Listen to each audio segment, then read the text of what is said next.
Or Tuesday, February 18th.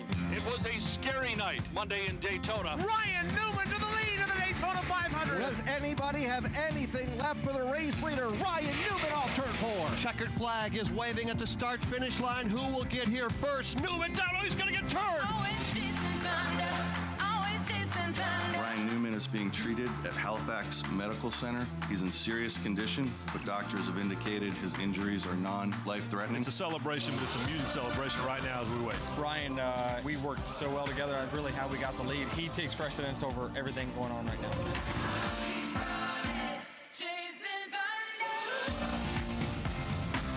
It's a heavy night for NASCAR fans. We told you yesterday all eyes would be on the Daytona 500.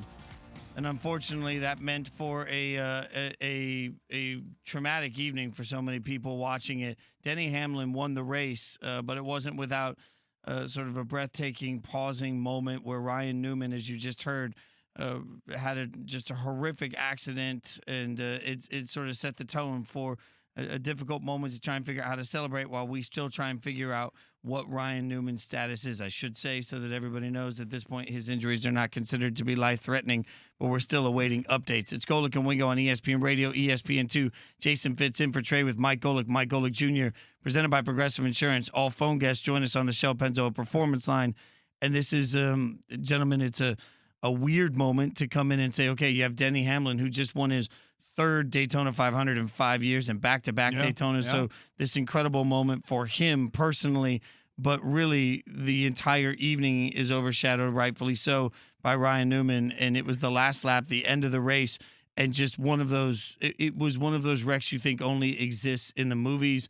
And as everybody watched it, I think the collective country just sort of held their breath to figure out what it means moving forward for Ryan, and we still don't know. No, we don't. I mean, this is a race. Again, we got bonus coverage because of the rain out on Sunday, so we had sports that to watch last night. And as I'm watching it, you know, NASCAR, we're used to seeing wrecks, we're used to seeing crashes, and there were, especially coming to the end of that one, there were definitely more than a few crashes on that red light, yellow cautions. I mean, race stopped for a bit, restarted, then you went to the 2 overtimes to finish this. And let's also, all of us, get right out there. We are not racing people. We do not know the ins and outs of racing, and this was muted, but that's part of the story too, because looking at Denny Hamlin and the celebration didn't look muted, and he was getting a lot of grief on Twitter, and there's explanations for all of that. We'll certainly get to all of that, but that crash, I mean, as I said, you know, we see crashes a lot in NASCAR, and especially right at the end, the second overtime where Newman had the lead, and just the way they were explaining it with the drafting and who was going to get past and how they were going to get past, and just seeing that ending where you thought he was going to win it, but Blaney pushes him from behind and turns him into the wall. And at first I just, went into the wall, but then when you saw him get airborne and then you saw that driver's side, when he was airborne and upside down, the driver's side get flat out smacked, you know, head on by one of the cars coming up from behind, and then he's skidding on its hood across the finish line and into the infield. And then you see that picture, Mike, you and I were talking about coming in. You just see the gas pouring out, and you see the flames there, and you're like, I mean, I know they have fire retardant things everywhere, but I'm literally going, is this car going to blow? I mean, oh my God. I mean, it looks horrific, and you see all the people getting around there. And where it got serious to me, where I thought, okay, is this just another crash? It looked bad, but there's so many safety features in the cars. When they slid out the screening to block everybody's view, you know, and you weren't getting any information about he's conscious, you know, he's awake, he's conscious, he's moving, it really, really started to take on a really, really bad thought. I'm going to give Ryan McGee a lot of credit here. Not only is he a great friend of all of us, he does a spectacular job covering NASCAR. So there's a couple of things that Ryan said last night that I want to get out there right away. One is about the celebration, and I have to address this first and foremost. I'll let Ryan address it because he can do it smarter than all of us. He was on Freddie and Fitzsimmons last night and talked about what so many people were talking about in the moment of balancing and sort of the perception of seeing celebration. When a race ends, it is a confusing, crazy environment. And in the case of Denny Hamlin, you know, he was already doing, you know, burnouts and donuts and all that stuff. Well, he had unhooked his radio at that point. and his spotter was trying. His spotter, the person that communicates with him from the roof of the racetrack, he had gone down to Ryan Newman's spotter to try and get some information to deliver. And I was standing in victory lane and standing 2 feet from Joe Gibbs. And for folks that don't know, this is Joe Gibbs, the Washington Redskins coach, the Hall of Famer, and he is Denny Hamlin's boss. He owns that race car. And Joe Gibbs walked into victory lane and had no idea. And when Denny Hamlin pulled his Toyota into victory lane, he had no idea.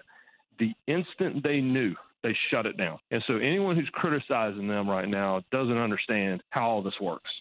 I love the perspective of Ryan from being right in victory lane and seeing all of it as it's happening. And, I think that's important perspective to it. There was one other thing that Ryan said that I think is key here, because as we were all watching it, and this was sort of that take your breath away moment, it's a reminder that we haven't dealt with this in a long time.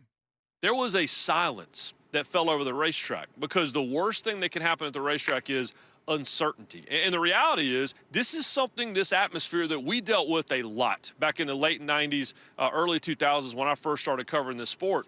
We're a little spoiled now. We don't really deal with it that much, because not since Dale Earnhardt on February 18th, 2001, has a racer been killed in one of the top 3 NASCAR series. And so we kind of been spoiled about they walk away all the time. And when they don't, and it doesn't happen very often like we had tonight, it's just there's an eerie feeling that we haven't felt in a long time. But then you counter that with the elation of the news of what you heard Steve O'Donnell just say. Well, and it's sort of terrifying, right? Because 19 years to the day today that we lost Dale Earnhardt Sr., right? February 18th, 2001. Yeah. Yep. So the fact that we're having this conversation today, but as scary. Ryan said, framed differently, and I think that was what threw me off the most, is because of what NASCAR had been. Like I said, it's not like we're avid race fans, but you see and know enough to know how far they've come with the technology in these cars, how built into the model of racing wrecks are in this, but how more often than not, everyone tends to walk out of this fine. And so even when I saw the crash initially, and even up to that point where we saw fuel pouring out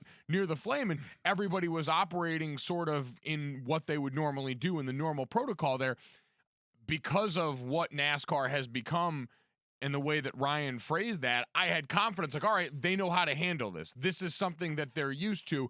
It wasn't until, like you said, the black banners come out, the screens come out, where you go, okay, something now is getting to the point where it's very wrong. This seems out of ordinary. So part of it is a credit to how far NASCAR has come, but it was one of those things where you just kept waiting. All right, he's going to get out and be all right. We see wrecks all the time. Even as we saw it real time in the race, you go, all right, we had seen plenty of those in this Daytona 500 in particular. And then all of a sudden it went from zero to very scary in a hurry. Well, and again, it should be noted, we don't have any current updates on his health other than NASCAR announced Newman had non-life-threatening injuries. He was taken to the hospital right away.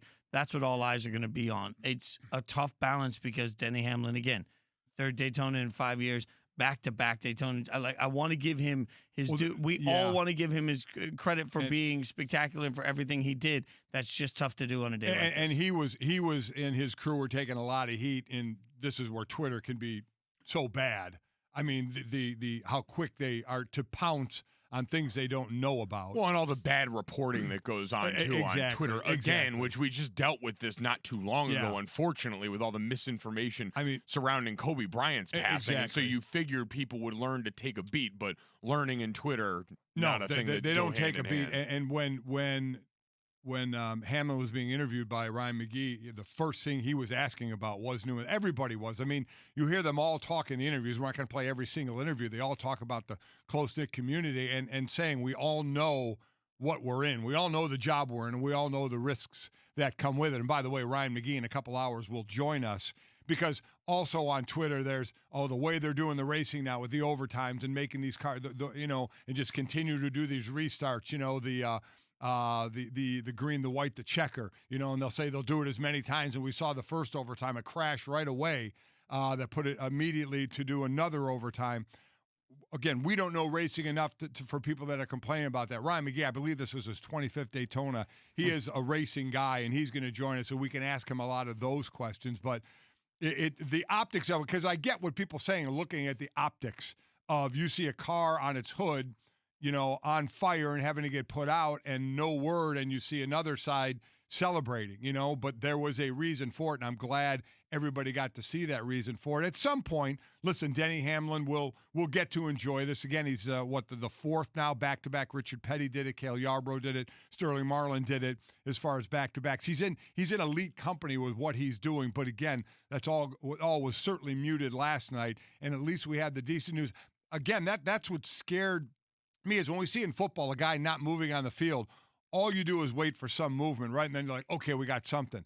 And that's what just scared me yesterday is you weren't getting any information. Something relayed to somebody, yeah, I saw him move. The first report I heard was one of his crew members said, yeah, he's off to the hospital and I don't think he was awake. And you're like, oh my God. I mean, you don't know what to expect in that situation when you want information so badly. We'll keep our eyes on any updates and get them to you as soon as we get them. Also, Ryan McGee, again, going to join us at about 8:30 Eastern time this morning, so we'll get his thoughts from it. Coming up, other news last night going on. Kyrie Irving was given a strange honor that we're all trying to wrap our heads around because it affects the entire NBA. We'll tell you about it after